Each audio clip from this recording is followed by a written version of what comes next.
Hello everyone, Natalie Davis here from Sport Structures alongside Simon Kirkland. We're going to be talking to you today around supporting active partnerships and their clubs in returning to play.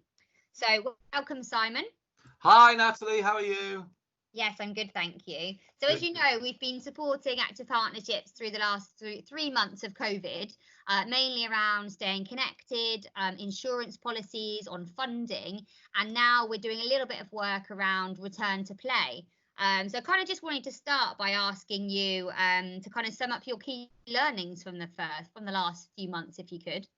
It's been an incredibly interesting time, and we've got some great information, speaking to active partnerships and clubs within active partnerships, and particularly through our work with Club Matters and the 100-odd workshops we've done, and the near 1,000 club volunteers that have been on workshops. And it's been very interesting how things have evolved during the 3-4 months of since sort of mid-March, and some real key learnings. At the first point, I think it was really just about how do we effectively close the activity down without it costing and without it causing any great problems, and some real differences there. Those clubs that had facilities had to do all sorts of things, beer barrels and closing down and security, etc. But those that hired facilities found that a little bit easier because they could just stop pretty quickly. I think some key learnings that have gone on have been about how to engage and keep members. And clubs have done that in so many different ways. Obviously, Zoom activities have been very popular, as well as sort of quizzes, race nights, competitions, all that sort of thing. And I think over the 3 or so months, we've seen an evolution of that engaging and keeping engaged, and then moving towards actually a bit more of a socialization as opposed to activity. But clubs have run a lot of activity on Zoom, and I think we had some really good examples come out about triathlon clubs running competitions and Swift bike challenges internally, and one gymnastics club I know has actually increased its membership during COVID. Believe it or not, they've actually turned their waiting lists into activity groups on Zoom, and post-COVID, as and when they come back, they're going to be running those so that when somebody comes on a waiting list, they actually go into a virtual activity rather than an activity in the gym, which I think is a great move and really quite entrepreneurial. Yeah, I think a lot of that will stay, won't it, as well, in terms of actually when people go back to normal. I've heard a lot of sports still wanting to offer that virtual training element to their program as well, which is great. It's really moved our sector forward. One other thing I'd notice is maybe the online piece around learning. So sports upgrading their level 1 and 2 so that they're being delivered online and digital for the first time. I think that's been a massive move forward as well for the sector. There's been a lot of free stuff out there for coaches initially, and governing bodies have then switched on, both for coaches and for officials, referees, umpires, around providing online services. And now we've supported Basketball England in converting some courses online, and they've been incredibly popular, quite staggeringly so. I think the other bit around the organisation of clubs has been an evolution through the months as well. I think initially clubs were just worried about surviving, but more and more we're finding on Club Matters and the contacts that we're getting, clubs are looking at their fundamentally how they run their clubs, whether it's their legal structure, whether it's their committee structure, and particularly their volunteer base. Most clubs now are looking at either a COVID coordinator or COVID lead, or somebody who's taken a responsibility for enacting the needs of COVID, whether it's the cleaning of equipment, whether it's the organisation of groups, organisation of facilities. It comes across in so many different ways. But I think that's the bit where clubs have moved to actually looking at getting somebody who's absolutely responsible. Whether they're hiring or have their own facilities, I think they're fundamentally different. Definitely. No, it's been a great learning period for everyone with its highs and its lows, hasn't it? And what about returning to play from an NGB perspective? What kind of noise are we getting from NGBs around how they're approaching getting back to some kind of normal? Been a real challenge for them, I think, Nat. I think the fact that this has never happened before and relating to government guidance, which in some cases has been a little bit inconsistent. And I think, I don't want to make comment whether government have been influenced by, by getting various sectors up and running before activity up and running. But it would appear that, a lot of governing bodies have lobbied government quite hard. Obviously, the professional sports have got a commercial interest that they want to make sure is secured, which you can understand. But I think those like tennis and golf that got going very quickly because there's very little physical contact and easy to socially distance. And you've got the other end of the spectrums, the wrestlings and the taekwondos and judos, rugby, contact. So it's really working through the risks and the level of risk. And I think governing bodies have revised that as they've gone along, as with government guidance. I think the challenge that they've found is that there wasn't a clear pathway when the first release of you can meet in groups of 6. There wasn't then, right, what's the next stage and the stage after that? So governing bodies have had to come up with that and then gain government acceptance that that's the way forward. I think the professional sports have obviously led it with the cricket bio bubbles and the approach that the Premier League and Championship have taken. But that isn't always related locally to local clubs. And I think that's the guidance that's been a challenge because it's into the unknown. And, if there is an additional lockdown, it changes the whole aspect of that group of people meeting together. Yeah. It would appear that team sports have been more readily able to do stuff because of the open air. So how, as we move into autumn, how that will progress, particularly with indoor combat sports, is going to be a real challenge, I think. Yeah, definitely. I think it's been that phased approach sometimes hasn't helped, has it? Because actually different sports have had different timelines. But we have been able to share some practice from those that went back, a little while ago now, like tennis and golf, really. And let's talk a little bit about Reactivate then, which is obviously the leisure side. What support is there around leisure? Because obviously a lot of these sports are dependent on facilities.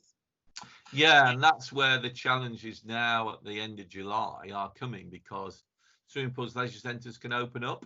But a lot are saying that they don't really want to open up because their main income generators, i.e. gymnasiums, fitness areas and learn to swim, for example, are reluctant to open up because they're not sure that people are going to return to those. And therefore, to make the facility commercially viable, they're going to have those commercial activities. Now, unfortunately, what that does, that reflects back on clubs who are just not facilities because the club is not significant enough to generate enough revenue to make it viable for the centres to open up. So I think there's going to be very much the phased approach. And I think there is a concern in the leisure sector around individuals returning to activity. So what SIMSPA have done through Reactivate is provide an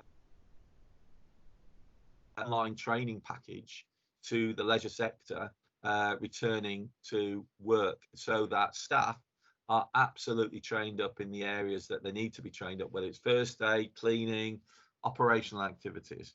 And we've provided support around what guidance voluntary sports clubs and the voluntary community sector need to do, because it's significantly different to open up a cricket club that's run by volunteers than it is to open up a major leisure centre in a city centre. So that guidance is very much around training, and training modules which certificate them. And I think that will give some real guidance to clubs and leisure and the leisure sector to be able to gain some training and accredited training as well. I think one of the challenges there, the massive challenge there, is around how that, in terms of a club using a facility, how the coaches and those that are operating with it, how they gain their training. And there is some really good guidance around coaching that's come out from UK Coaching, and that also links through to the Sport England website and the SIMSPA website about returning to coaching. And I think that also, then, it is quite detailed guidance around coaching, but that also can help coaches who are working in schools or working in different environments, not just in a club or leisure centre environment. Yeah, perfect. And there's also some funding as well that's going to be kind of released in the next few weeks, isn't there, for kind of local clubs? I think initially was going to be called the Stimulation Fund. It might be something different now, something around sector renewal potentially. And it sounds like it'll be distributed like the Inequalities Fund, so kind of to areas that need more support rather than it being kind of to everyone. But that's really positive, because I think some clubs really need the support now. And actually supporting that idea around creative thinking and ideas for new programs to keep people engaged in the coming months will be really important, won't it? I agree with you, Natalie. I think that making sure that clubs retain their membership, pre-March, is really, really critical. And I think that the important bit there is the role that active partnerships are playing. And throughout the 3 or 4 months of lockdown, active partnerships have been really active in their name, and also proactive in terms of stimulating and supporting groups and activities. I think one of the concerns is that small voluntary groups who are maybe not as connected as others possibly are floundering a little bit in terms of where they get help and support from. And I think that's where active partnerships can play a massive role in terms of getting to people who don't always go through the governing body network. I think the other concern is those clubs and non-affiliated organisations that are with smaller sports that have minimal central staffing. I think that's some of the challenge, and therefore I think we've got a challenge in terms of making sure we return to the levels of female participation that we had in February, which apparently were record levels of female participation. But it would appear that, looking at participation during lockdown, adult male participation has been steady. Female participation would appear to drop, which maybe is that women have a greater responsibility for the commitments around the household, etc.